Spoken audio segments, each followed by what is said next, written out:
Nah,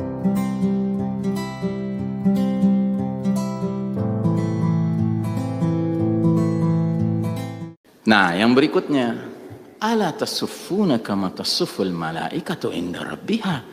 Mengapa kalian para sahabat-sahabatku tidak bersaf berbaris sebagaimana malaikat bersaf berbaris di depan Rabb mereka?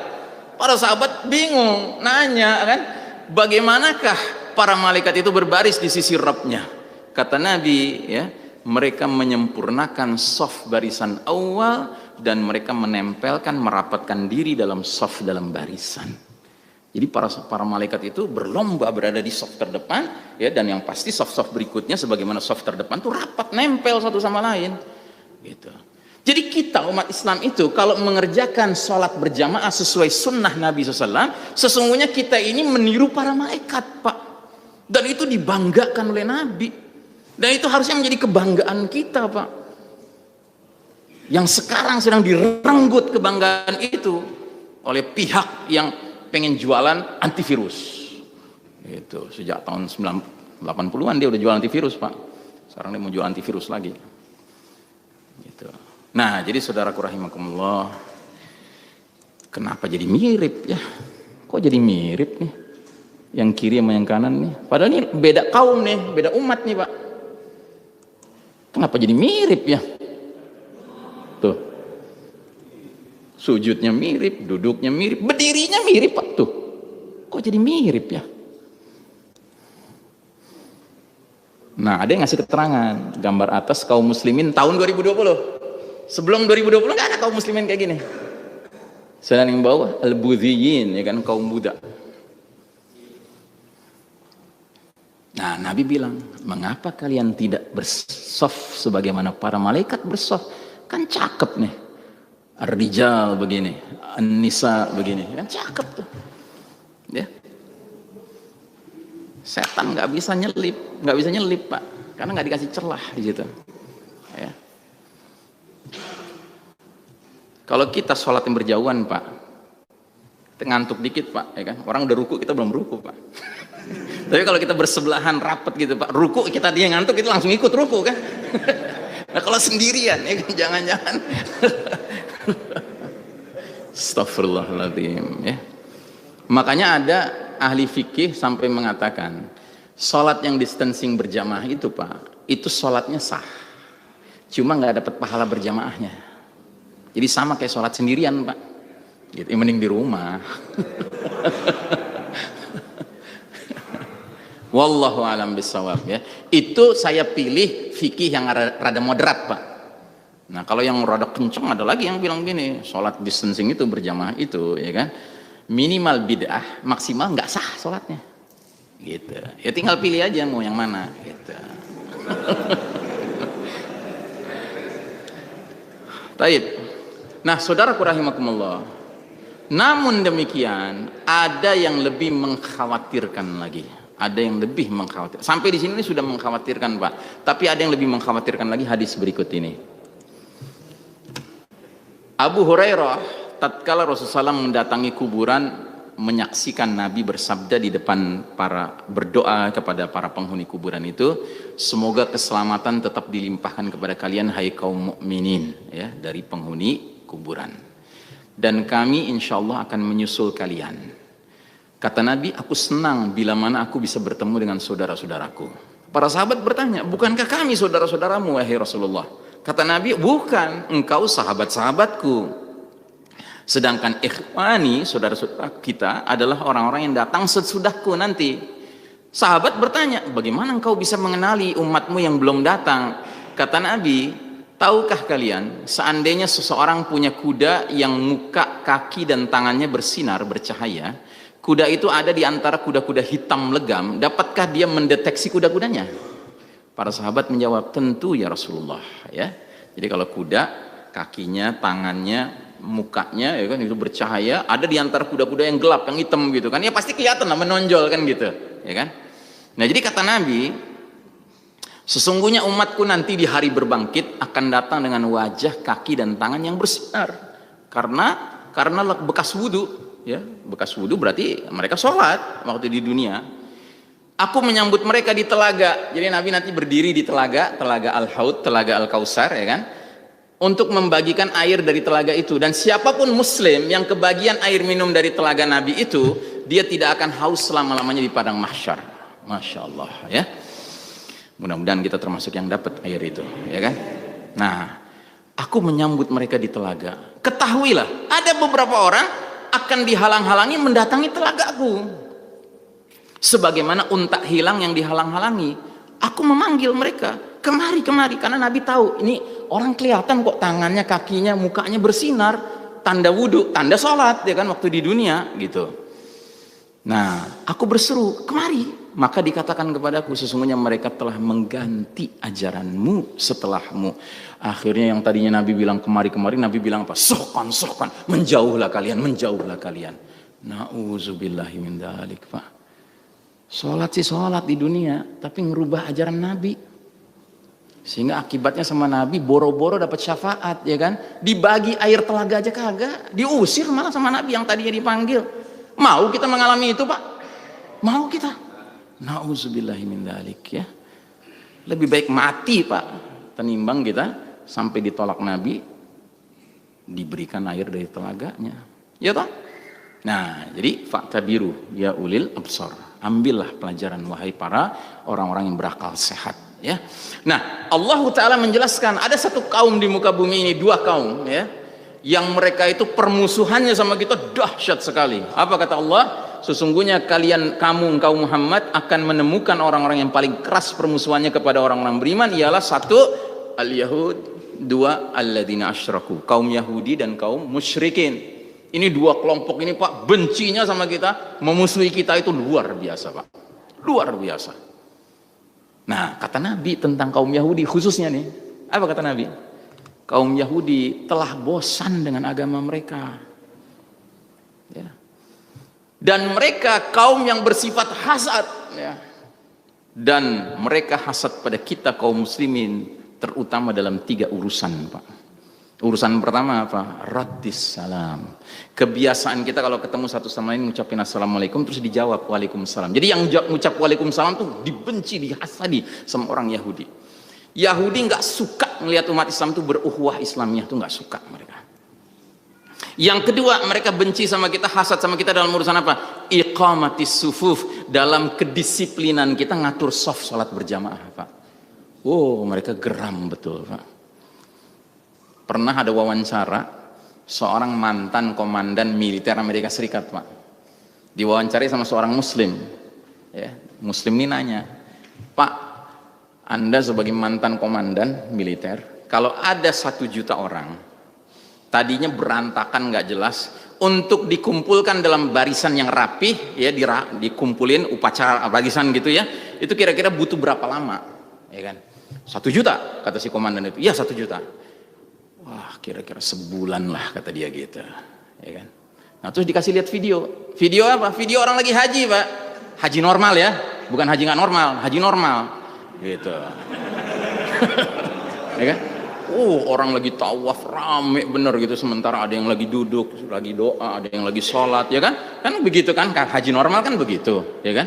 Tiba-tiba azan berkumandang, sudah mulai orang mencari tempat posisi, tapi masih ada yang tawaf kan? Tiba-tiba qomat. Begitu qomat, dalam waktu 2 menit itu udah rapi semua. Bengong itu mantan komandan Amerika itu, bengong dia, Pak. Nah, Anda tahu, Pak, yang begitu itu dihasadi sama Yahudi, Pak. Yahudi itu hasad betul sama kita, Pak. Dalam kedisiplinan kita, menata sholat kita dan rapat dalam sholat. Ya, terus yang ketiga yang mereka hasadi itu apa? Qaulihim khalfa imamihim fil maktubati amin. Ucapan kaum muslimin di belakang imam sholat wajib mereka, yaitu kalimat amin. Artinya apa? Kalau makin rame, makin keras nggak suara aminnya? Makin keras. Makanya diupayakan supaya nggak rame. Dengan cara apa? Dibanyakin setannya, disedikitin manusianya, gitu, ya kan? Sehingga suara aminnya ada, tapi volumenya kecil. Amin. Gitu. Jadi kayak ragu-ragu gitu, dipenuhi apa kagak sini doa gua gitu, ihdinas siratal mustaqim gitu. Tapi kan kalau kita rapet rame, Pak, amin, semangat kita kan, Pak, ya kan? Itu roh jamaah, Pak, roh jamaah.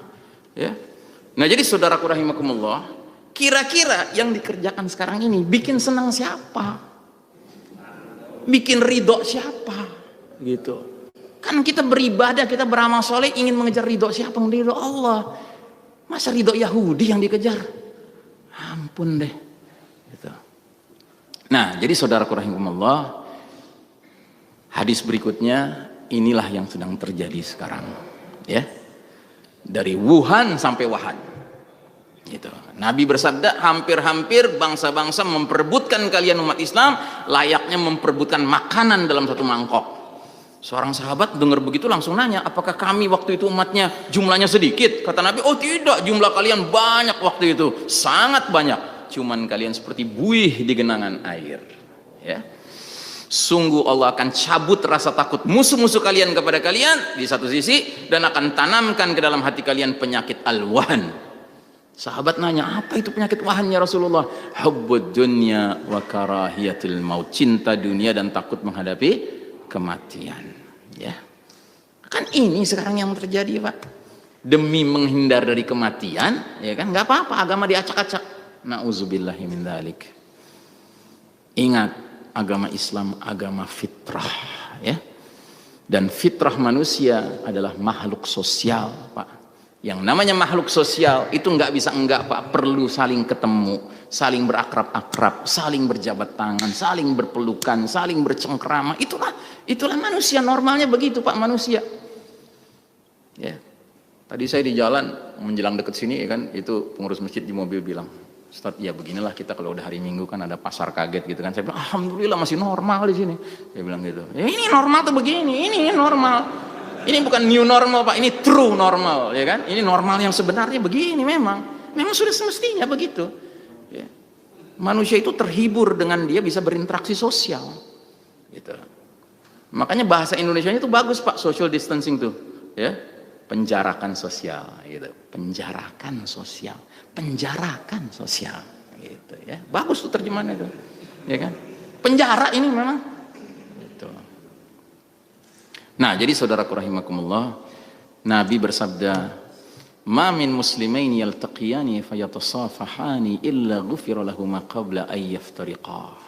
Tidaklah dua orang muslim bertemu berjabat tangan kecuali Allah akan beri ampunan kepada keduanya sebelum mereka berpisah. Sekarang kita dilarang ngejar ampunan Allah. Dengan jelas-jelas dikasih gambar tuh dua tangan dicoret. Gitu. Ya. Untuk kepentingan siapa ini, Pak? Untuk kepentingan siapa? Yang perlu ampunan Allah itu siapa sih? Kan kita, Pak. Ya kan kita yang perlu ampunan Allah. Terus hadis yang berikutnya, tabassumuka fi wajhi akhika laka sadaqah. Senyummu kepada saudaramu merupakan sedekah. Gitu. Ya, Pak.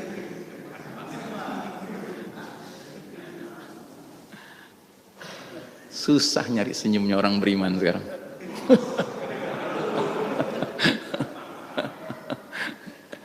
It's behind the cloth, ya kan? Di balik kain, gitu, ya kan? Cuma bisa bersangka baik saja. Nah, dalam buku Sistem Dajjal karya Ahmad Thompson ada kutipan yang saya ingin sampaikan, ya. Apa kata Ahmad Thompson? Dalam 100 tahun terakhir, ya, semenjak runtuhnya khilafah, telah terjadi perubahan-perubahan yang sangat luar biasa di muka bumi. Pengelompokan sosial yang biasa berlaku di seluruh dunia, yaitu masyarakat berpola pedesaan yang terbentuk dari keluarga-keluarga yang saling kenal dan saling membantu, baik di antara warganya maupun antar pedesaan, kini dengan pesatnya terkikis dan kehilangan sifatnya. Kini di kota-kota besar setiap insan semakin terkucil dari jati dirinya, dari manusia di sekitarnya, dan dari pengenalan kepada Allah Ta'ala. Mereka sekedar menjadi sebuah roda gigi yang sibuk dalam proses produsen konsumen, yang apabila tidak sedang bekerja atau tidur, mereka hampir selalu terjebak dalam pencapaian fata morgana pemuasan diri yang kekanak-kanakan dan tidak ada habisnya. Ini menjamin bahwa manusia tidak akan punya banyak waktu untuk merenung dan bercermin tentang dari mana dan akan kemana tujuan hidupnya. Juga tidak ada waktu untuk mencoba membebaskan diri dari jeratan rutinitas kehidupan yang membelitnya. Walaupun ukuran pengelompokan sosial yang ada sekarang sebesar masyarakat pedesaan, transaksi sosial antar warga sudah tidak sehangat dan seerat dahulu kala. Kini semakin kurang waktu untuk saling bertemu dan semakin banyak waktu tersita di televisi. Semakin sedikit waktu untuk bekerja bersama dan semakin banyak waktu untuk bekerja sendirian. Bagi mereka yang dilahirkan dalam keadaan seperti ini, perubahan sosial ini tidak begitu kentara. Dia sudah menganggap hal biasa saja. Seolah-olah semua berjalan sebagaimana mestinya, sebagaimana digambarkan dalam film THX 1138. Ini film science fiction, Pak, fiksi sains ya. Tahun 1971, Pak. Ini buku ditulis tahun 1970-an, Pak. Tapi sangat relevan sampai hari ini. Jadi secara umum, Pak, sistem Dajjal ini ingin membuat orang itu merasa cukup dia bisa dari rumah bekerja, dari rumah belajar, ya kan? Supaya apa? Supaya dia menjadi individualis, menjadi inhuman, menjadi tidak manusiawi, tidak fitrah. Ngumpul-ngumpul itu bahaya. Ya. Saya tuh sedih sekali gitu membayangkan sekarang anak-anak sekolah itu, ya kan, dipaksa untuk berakrab-akrab dengan gadget, ya kan? Padahal ada orang tua yang sudah lama mendidik anaknya untuk tidak doyan dengan gadget, sekarang dipaksa doyan dengan gadget. Gitu. Anda pikir cuma urusan kuota di sini? Ini bukan urusan kuota doang, Pak, tapi urusan akhirnya tuh anak dengan ya mudahnya bisa berselancar kemana-mana nanti, ya kan? Padahal orang tuanya udah lama ngedidik dia untuk menganggap gadget tuh nggak menarik, gitu. Sekarang dipaksa dia, ya. Ngeri, Pak. Ngeri sekali. Nah, jadi kita ini sedang diarahkan untuk menjadi orang-orang yang fitrahnya terganggu, Pak, dengan apa-apa yang sekarang dibuat aturan-aturan ini. Bukan hanya urusan sholat berjamaah kita, Pak, tapi urusan keseharian kita sudah menjadi tidak alami lagi. Yang berarti apa? Furqan kita membedakan hak dan batil kita sudah jadi kacau sekarang. Orang keluar rumah dianggap pelanggaran. Ajib. Keluar rumah kan suatu hal yang biasa, Pak. Orang bertemu berjabat tangan dianggap suatu pelanggaran. Orang tersenyum nggak pakai penutup ya kan dianggap pelanggaran. Itu. Woi, senyumnya jangan lebar-lebar dong loh, nanti bisa nular. Ajib. Itu. Nah, jadi inilah kira-kira yang bisa saya share pada kesempatan kali ini. Mudah-mudahan Allah izinkan kita tetap mampu menjaga, memelihara takwa kita di tengah fitnah akhir zaman ini, sehingga kalau takwa kita terpelihara, Pak, furqan kita terpelihara. Dan kalau furqan kita terpelihara, Pak, kita nggak bisa diatur-atur sama manhaj selain manhaj nabawi, ya, manhaj Nabi kita SAW yang memang kita junjung tinggi dan kita yakini menjalankannya akan menyelamatkan kita fid dunya wa fil akhirah, ya. Demikianlah, lebih kurangnya saya mohon maaf. Aqulu qawli hadza fastaghfirullah li wa lakum wa sallallahu ala nabiyyina Muhammadin wa ala alihi wa sahbihi wasallim tasliman walhamdulillahirabbil alamin. Wassalamu alaikum warahmatullahi wabarakatuh. Waalaikumsalam warahmatullahi wabarakatuh. Jazakallah khairan kasiran Ustadz atas pemaparan materi pada pagi hari ini. Insyaallah membuka wawasan kita bahwa kita harus bersiap-siap menyambut kejayaan Islam di akhir zaman, insyaallah. Dan informasi sebelum kita buka sesi tanya jawab, nanti di luar setelah kajian kita ada stand buku atau counter sudah disiapkan bagi jamaah yang ingin membeli buku, yaitu karya Ustadz, ya Ustadz? Enggak, ini diantaranya ini. Ya, buku-buku yang tadi sudah dipresentasikan oleh Ustadz di depan, itu bisa dibeli nanti di stand yang sudah ada di luar masjid setelah kajian ini selesai. Baiklah, kita buka sesi tanya jawab untuk mempertajam kajian kita pada pagi hari ini. 3 orang penanya dulu. Ya, Pak Dayat mungkin. Kemudian, siapa tuh? Pak Budi. Ya, Pak Budi ya. Kemudian, ya. Siapa Mas? Ya, Ilham. Ya, mohon digeser speaker mic. Assalamualaikum warahmatullahi wabarakatuh. Waalaikumsalam. Apa kabar Pak Ustadz? Di sebelah mana? Oh ini, iya silakan. Alhamdulillah sehat Pak.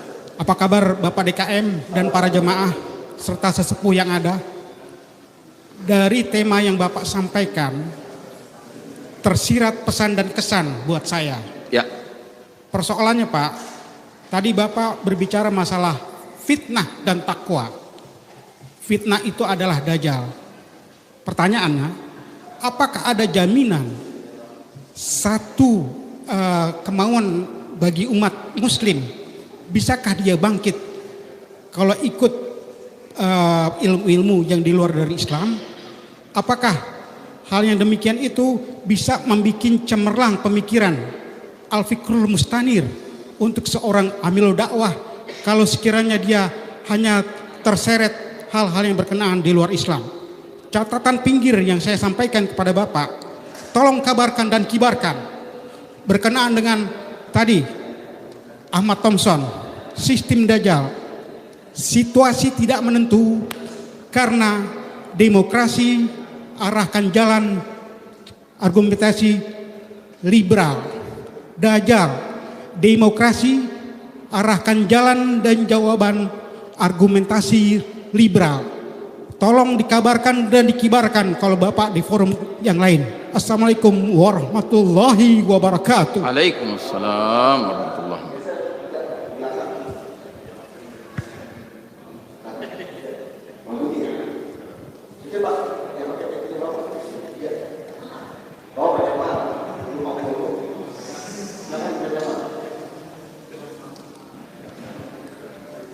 Assalamualaikum warahmatullahi wabarakatuh. Waalaikumsalam.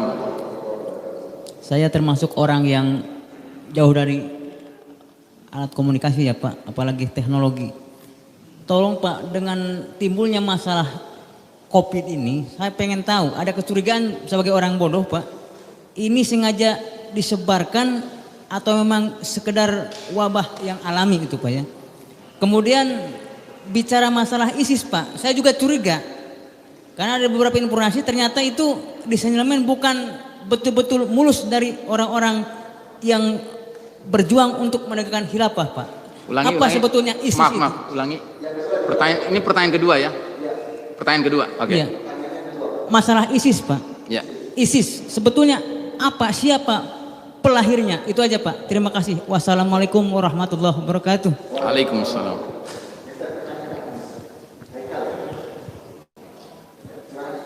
Assalamualaikum warahmatullahi wabarakatuh. Waalaikumsalam. Nama saya Ilham, saya ingin bertanya masalah perbedaan antara kata milah dan din.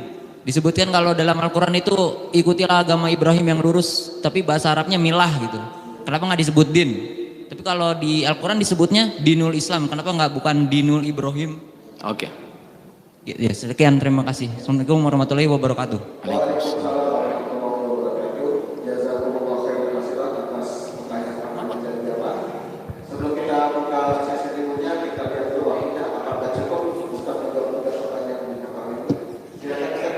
Ya, baik. Jazakallahu khairan kepada para penanya. Pertama dari Pak Dayat ya. Yang saya garis bawahi dari Pak Dayat itu kibarkan. Oke, kabarkan dan kibarkan kan. Iya, betul Pak. Memang kita harus mengabarkan dan senantiasa mengingatkan umat ini tentang problem-problem mendasar ya yang ada. Dan salah satu problem mendasar adalah sistem perpolitikan yang berlaku sekarang ini. Ini memang mendasar ini masalahnya. Gitu. Jadi kalau kita ambil dari segi istilah saja, ya kan, sistem politik modern sekarang ini sangat bermasalah, dan bermasalahnya bukan sekedar bermasalah secara teknis penyelenggaraan, tidak, tapi bermasalah secara akidah. Ya. Secara bahasa ini berasal dari dua kata Pak, dari bahasa Latin, demos plus kratus, ya itu aslinya begitu. Demos itu rakyat, kratus itu kekuasaan, kedaulatan. Jadi demos kratus itu kedaulatan, kekuasaan di tangan rakyat. Ya. Silahkan Anda ubek-ubek ayat Quran, silahkan Anda ubek-ubek hadis, nggak akan ketemu tuh yang namanya kedaulatan di tangan rakyat, nggak ada. Nggak ada hadisnya, nggak ada ayatnya. Bahkan yang kita akan sering temukan dalam Al-Quran itu berulang kali Allah menggunakan kalimat lillahi mulkus samawati wal ard. Milik Allah lah segenap kerajaan, kedaulatan, kekuasaan ini di langit maupun di bumi. Jelas, clear gitulah. Ya, jadi Islam itu mengarahkan kita semua menjadi hamba-hamba Allah, dan Allah itulah Rabbin Nas, Malikin Nas, Ilahin Nas. Rabbnya manusia, rajanya manusia, dan ilahnya manusia. Gitu. Makanya di dalam ajaran Islam tidak ada yang namanya manusia itu berhak untuk menentukan halal haram, tidak ada. tidak dibenarkan. Kalau dalam ilmu tauhidnya itu dikatakan haqqut tahlil wat tahrim lillahi ta'ala. Hak menentukan mana yang haram dan mana yang halal itu hanya milik Allah Subhanahu wa taala. Ya, tidak ada manusia boleh menentukan ini haram, ini halal gitu, nggak bisa. Kecuali ada fondasi, landasan fondasinya, begitu. Ya. Makanya ada ayat juga mengatakan inil hukmu illa lillah. Hak menetapkan hukum hanyalah milik Allah Subhanahu wa taala. Makanya orang-orang yang ngerti tentang akidah yang seperti ini tidak akan mungkin mau terlibat dalam perpolitikan yang model Demoskratus itu, nggak mungkin. Kenapa? Karena dia mengancam dirinya, keselamatan dirinya di akhirat nanti. Dia tidak mau terlibat di dalam mengakui adanya pihak selain Allah yang boleh menentukan mana yang halal, mana yang haram. Itu clear, Pak. Ya, riba juga begitu, ya kan? Kalau kita perhatikan bahasa Al-Quran tentang riba kan, Allah tidak sekedar menyebutkan bahwa riba itu haram, tidak, tapi menyebutkan konsekuensinya. Fa'zanu biharbim minallahi wa rasulih. Hai orang-orang beriman, bertakwalah kalian kepada Allah dan tinggalkanlah sisa riba jika kalian benar-benar beriman. Dan barang siapa yang tidak mau melakukan itu, maka Allah dan Rasulnya mengumumkan perang atas kalian. Bayangkan. Jadi orang yang berurusan dengan riba, menikmati riba, ya kan, hidup dari riba, pada hakikatnya sedang memposisikan dirinya berperang dengan Allah dan Rasulnya. Kira-kira bisa menang nggak dia? Nggak mungkin bisa menang. Makanya ada hadis menerangkan nanti di hari berbangkit, ya, orang-orang yang menikmati riba waktu di dunia itu akan dikasih senjata. Ya, dikasih senjata, ya kan? Dikasih senjata, Pak. Terus disuruh perangi Allah dan Rasulnya. Wah, ya. Boro-boro dia bisa memerangi, megang senjatanya nggak sanggup dia nanti, ya kan? Karena dia tahu hari itu sudah Maliki Yaumiddin, rajanya Allah Ta'ala hari itu. Bagaimana dia memerangi Allah dan Rasulnya? Na'udzubillahi min dzalik, ya. Jadi insya Allah, Pak, saya akan penuhi amanah Bapak untuk mengabarkan dan mengibarkan terus, ya kan, tentang perkara ini. Oke. Pertanyaan kedua, apakah COVID ini sebuah kesengajaan atau wabah, ya?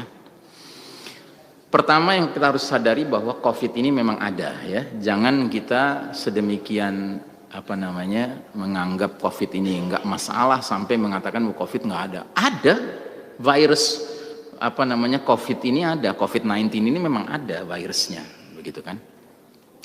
Cuma masalahnya begini, masalahnya seperti yang saya sudah singgung di awal-awal tadi ceramah saya, kalau kita pelajari statistik tentang korban-korban COVID itu, ya, maka kita bandingkan dengan statistik orang-orang yang menjadi korban penyakit flu, penyakit HIV AIDS, penyakit rokok, ya kan, penyakit kanker, penyakit jantung, bahkan korban kecelakaan lalu lintas, ya kan.